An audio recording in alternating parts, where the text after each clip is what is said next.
Hi everybody, it's Sandy here, and it's time for the new moon rose reading for September the 20th of 2017.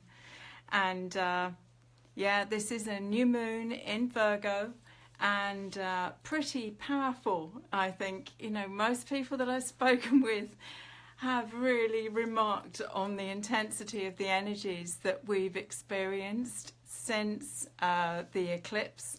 And of course we're moving forward now into the autumn equinox, and I can really feel the energies are starting to cook. Hi Vicky, hello. Yeah, it's just such a powerful time, and a real sense for me that this Virgo new moon and the other complexities in the astrological chart are really calling us to dive very deep, and to many people are actually touching on their core wounds. These places where we've been working around the onion skin, but this is actually bringing us deeper and deeper into touching that place that we came to actually resolve. We came to deal with, and this is extremely painful, and it can be very, very uncomfortable when we start to touch into those places that have been repeat patterns for us for many times over this lifetime. And this is all to do with the fact that Chiron is heavily involved in this particular new moon configuration. And so we can look at this as being a real challenge, or we can look at it as actually being a very gifted point, that we can finally start to bring a transformational salve into these core wounded places. So this is powerful times for so many of us, and Virgo is seen as the healer, the medicine woman, the one that looks out for her community. So it's very interesting, I find, in the process of when we start to really see our core wounded patterns, buried beneath them is the gold, is the alchemical gold that we're working through the heart field to transform and to bring to consciousness, because most of the wounding that we carry is actually locked into our unconscious patterns. So for many of us in the healing arts and that have done a lot of the development work, and particularly those of my generation who have been the forerunners with the machetes cutting their way through the jungle, so that the beautiful indigos and crystal and rainbow children that have come in behind us have a pathway to follow. I mean, if I speak for myself, I've really come up face to face in this last month, 6 weeks, core issues, and these are the places, as I say, that in our conscious journey we have been peeling away the layers to, but we're now being asked to open to what is hidden beneath that. What's the driver beneath that patterning and beneath that program? Hi Vicky, hi Roberta. Yeah, so these are, hi Vivita, these are powerful, powerful times of transformation for us. Really beautiful, beautiful pivot points, but goodness me, certainly not very frigging comfortable for most of us. And it's showing itself as illnesses, or particularly strong changes in our lives that we're really having to work with. Hi Ashley, hi Sass. Yeah, these are Well, I mean, it's just that, you know, this time to the end of the year feels to me that we have to go, yeah, bring it on. How much more do I need to see? How much more do I need to uncover to actually clear this pot so that more and more of our higher soul self, our true high frequency aligned self can come in to really inform us on our path to be, you know, such a authentic, powerful guide and mentor on our path. There is no wriggle room really now. It's too uncomfortable to put the lid back on Pandora's box, and it's like, well, which is worse, actually facing the choices that I've made, or the parts of myself that I don't want to acknowledge, or to face this the cost to us energetically for actually sitting on the lid to Pandora's box, and actually it's becoming more and more difficult to stay there anyway. But this place where we can harness the gold has been really the whole of my work with the Way of the Rose and with the Rose Alchemy program. Hi Claire, hi, thanks for joining. So yeah, this has been the work of uncovering what it was, you know, that was the calling to self-mastery when we incarnated. What was the pre-incarnation agreement? What did we come to polish this diamond? You know, what facet of the diamond, of our personal diamond, did we come to polish? And then from there, of course, we embed into the genetic coding of the family that we choose to birth into. So we're running that soul clearing pattern, and we're also, you know, coming into that genetic coding patterning. So we form a matrix of energy.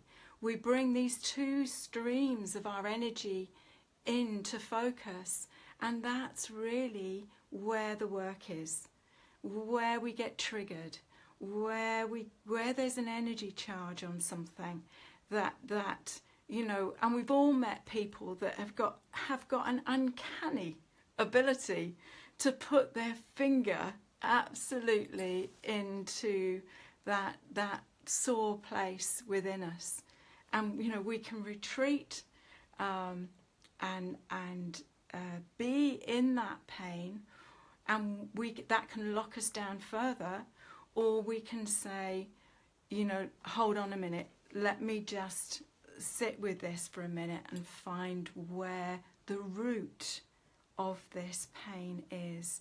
Where is the root? Because, you know, it's like if you've got a dandelion, isn't it? A dandelion, I've got a patio here that often will have dandelions growing up in between the paving slabs. And, you know, you can pull the dandelion leaves off and the thing, but if you don't get the root, it's going to come up again and again and again, often stronger than it was in the first place, you know, until you actually get to the root. So this period here with this this Virgo new moon, you know, I mean, a new moon's always been this place of the opportunity of new beginnings, an opportunity to look at something and say, okay, I'm done with this now at its core level, and I'm releasing this root. I'm going to gift it back to the universe. I'm going to surrender this wound to be transformed. And it's then that we see the gold in what we've experienced. It's then that we harness the gold, and that is what we take out and we are authentic way showers and guides for others through that gold, because we can't take anybody anywhere we haven't been.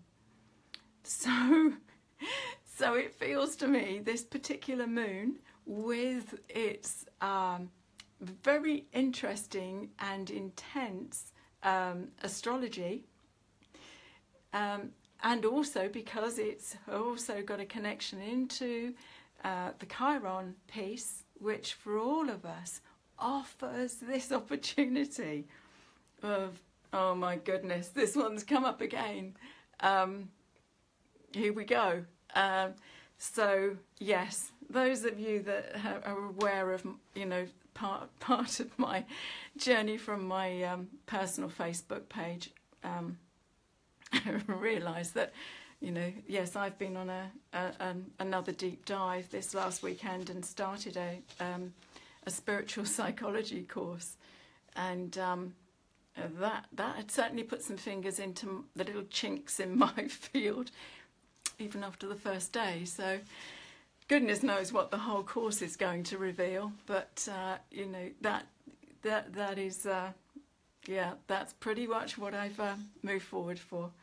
So, and I know that will enrich the work that I offer with the roses, and my work with clients with spaces. So bring it on, as they say. So the roses, what might the roses have to offer us as their wisdom and insight for this time? So are you drawn to rose card 1? Are you drawn to rose card 2? Or are you drawn to rose card 3? So if you were drawn to rose card 1, she is Rose Bagua 3.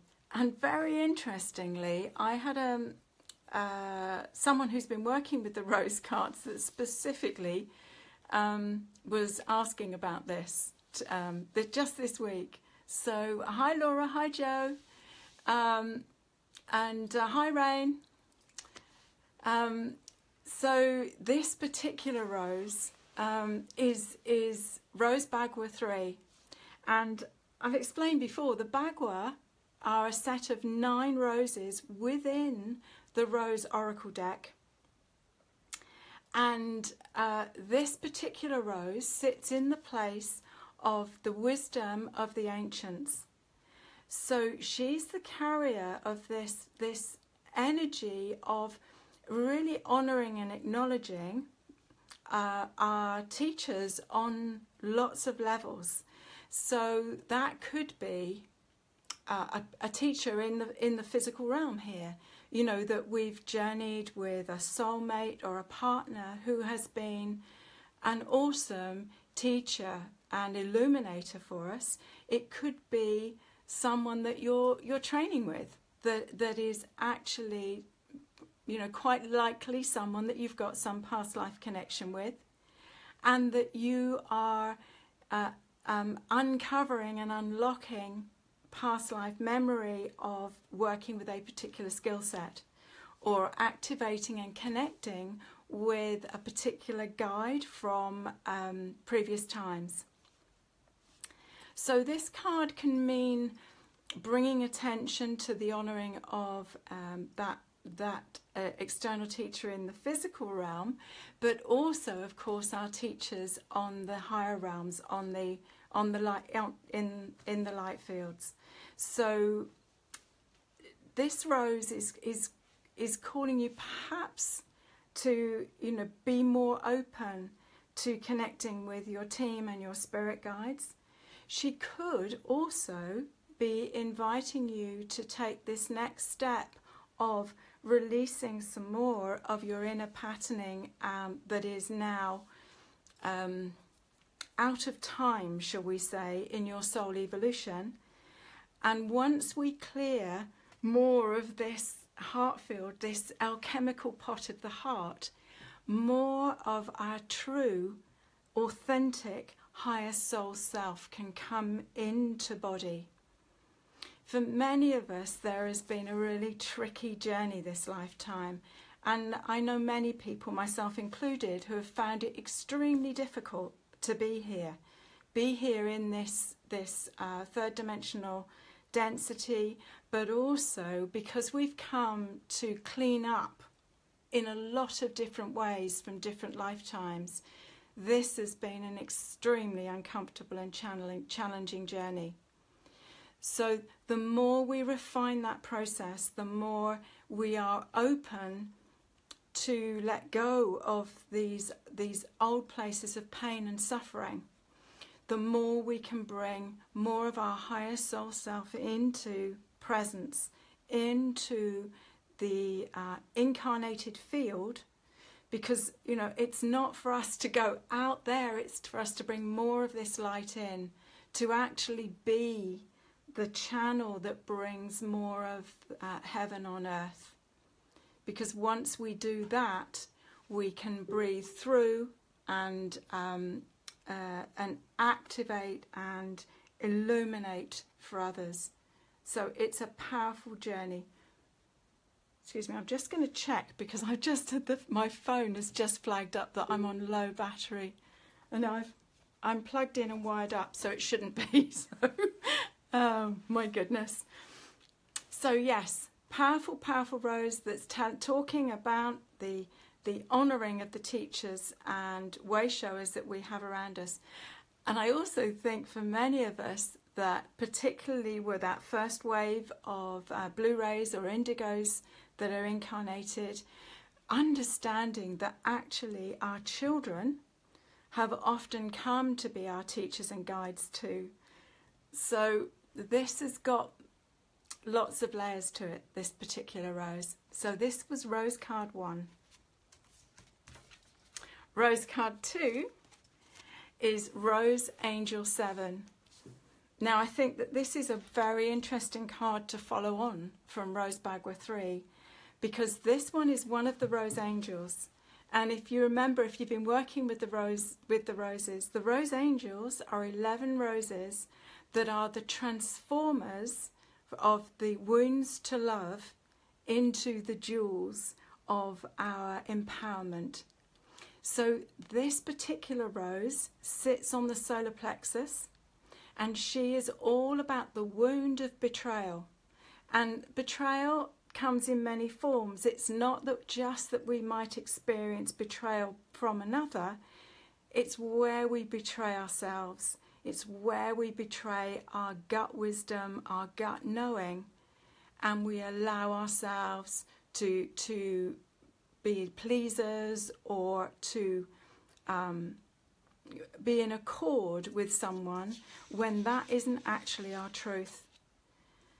So she is a powerful caller to totally trust our gut wisdom. When that solar plexus goes tight, and we might reach for another biscuit, this is not the place to go. This is the place, and this is the time to just take time out. If you're with someone where you get that gut feeling, excuse yourself, use the bathroom, move yourself until you actually know what that trigger is, why it is that you're getting that visceral gut feeling about what somebody's saying or how someone's showing up.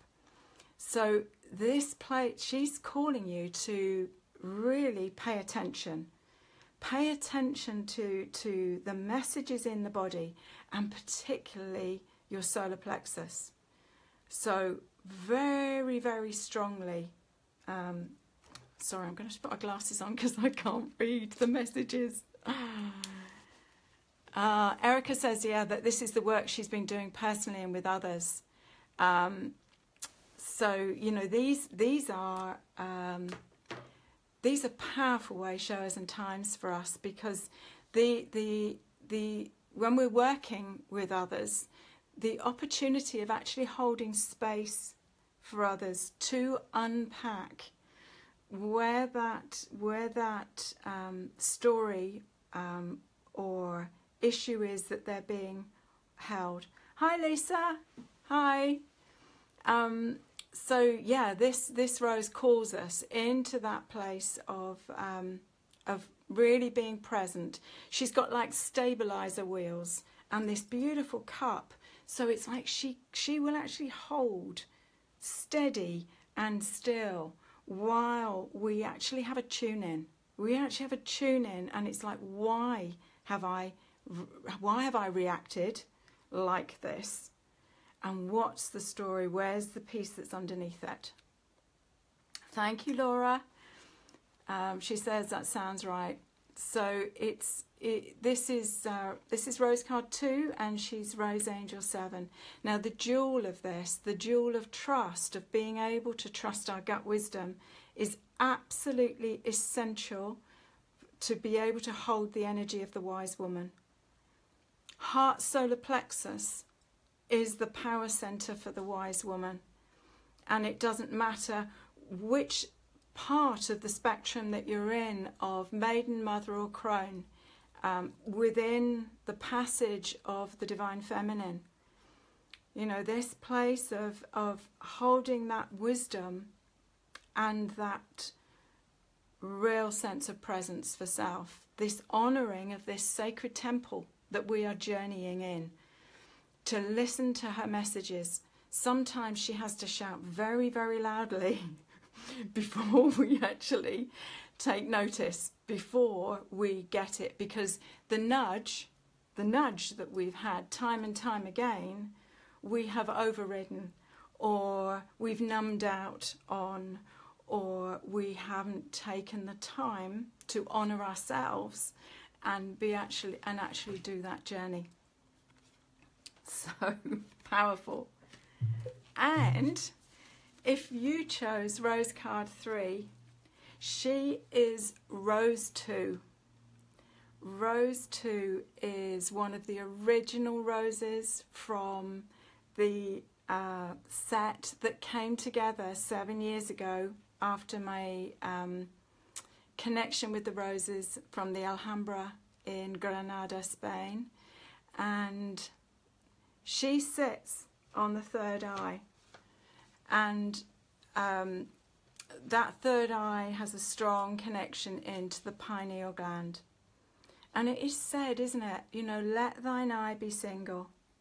And so this place of this inner wise place of receptivity, of, you know, this let thine eye be single, this go within and be able to let go of the senses, let go of the external patterning that we can habitually get caught into, and come into this place of being centered in our way of movement forward in the world.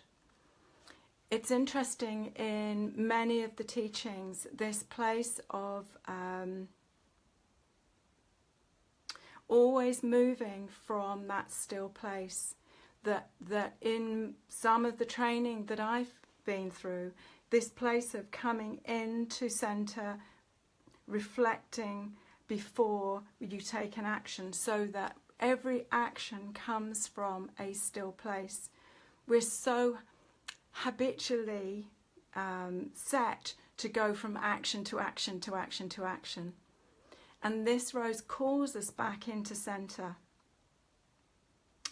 You know, this is one of the places which Carolyn Myss talks about, in being the viewer behind the eyes, not the one that is in front, getting connected into all of the visibility, but coming into what's behind the eye. So being very much more considered. This rose, when she activates, spins and clears the thoughts, clears the monkey mind, and allows the energy to drop down to the center, drop down to the heart field. And when she drops to the heart field, she turns to gold. You know, for those of you that work with the violet flame, that have got are drawn and work with Saint Germain, this particular frequency, the violet frequency, when it moves onto the heart field, turns to gold. So this place of clarity is really where she's calling you to, coming into that place of still reflection, allowing her to spin and clear the thoughts and drop down to the heart field, to open the heart and open the heart to life. So, powerful set of 3 cards this time. Rose card 1, calling us to honour the teachers and those on the higher realms that guide us into the right path and right alignment and right action. Rose card 2, that says, come into this place of the solar plexus, into this place of gut wisdom and trusting your journey, trusting your alignment, holding a good, strong place for yourself. And this rose 2. So she's calling you to that alignment with the pineal gland, and the pineal gland connects into the root of the crown chakra, and that connects into the soul star and the stellar gateway. She's part of our filter system. She forms another chalice, if you like, the 3 chalices of the pineal, the heart, and the womb hara. Beautiful, powerful. So there's our rose reading for today, and I hope they've all had some words of inspiration and guidance for you. I've got a rose circle gathering here this evening, a really powerful group coming together to offer collective healing and holding space here for a greater understanding and peace to come our way in the world. And there's also a special offer that's going out with the newsletter for the online rose classes for the Rose Oracle deck. So, wishing you well, wishing you a powerful journey through this coming time, and of course into the equinox, which is always a powerful pulse point in our year. And as ever, with love and much love and rosy blessings on your journey. Bye for now. Bye-bye.